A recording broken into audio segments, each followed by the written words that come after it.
நம்ம எல்லாரோட பிஸ்னஸும் maximum website வச்சுருப்போம். ஆனால் அதிலிருந்து என்கொயரிஸ் அண்ட் லீட்ஸ் நமக்கு கிடைக்கலனா என்ன பயன்? நம்மளோட கஸ்டமர்ஸ் இல்லைனா ஐடியல் ப்ராஸ்பெக்ட்ஸ் நம்மளோட வெப்சைட்டில் நம்ம கான்டாக்ட் டீட்டெயிலை ஃபைண்ட் பண்ணி அதுக்கப்புறமா நம்மளை கான்டாக்ட் பண்ணுறதுன்றது வந்து இப்போது ரொம்ப ஓல்ட் ஆகிட்டுருக்கு. ஏன்னா பீப்புளோட அட்டென்ஷன் ஸ்பேன் குறைஞ்சிக்கிட்டே வருது.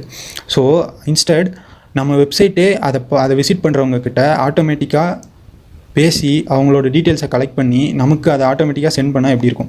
ஸோ உங்களுக்கு புரிகிற மாதிரி சொல்லணும்னா, எங்கள் அண்ணன் எக்ஸ்போர்ட் கம்பெனி நடத்துகிறாங்க.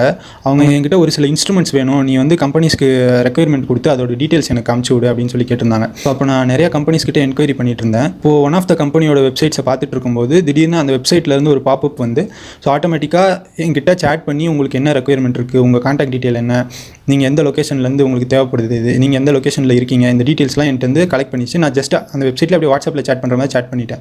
ஸோ வித்தின் ஒரு ஃபியூ மினிட்ஸில் வந்து அந்த கம்பெனிலேருந்து எனக்கு கால் பண்ணாங்க.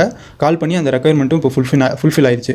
இது மூலிமா அந்த கம்பெனிக்கு ஒரு ஹிடன் அட்வான்டேஜ் இருக்குது. அது என்னென்னா வந்து அவங்களோட காம்படிட்டர்ஸ் கிட்ட போகாமல் அவாய்ட் பண்ணி அவங்களே தக்க வச்சுக்கிட்டாங்க இந்த ஃபாஸ்ட் இன்ஃபர்மேஷன் ட்ரான்சாக்ஷன் மூலிமா. அதாவது இந்த ஃபாஸ்ட் என்கொயரிஸ் அவங்க எடுத்ததுனால நான் இதே ஆட்டோமேட்டிக் சேட்டை என்னோட கிளைண்ட் வெப்சைட்லையும் இன்டெகிரேட் பண்ணியிருக்கேன். உங்களுக்கு இது பற்றி மோர் டீட்டெயில்ஸ் வேணும்னா வெப் சேட்னு எனக்கு மெசேஜ் பண்ணுங்கள், நான் உங்களுக்கு டீட்டெயில்ஸ் அனுப்புகிறேன்.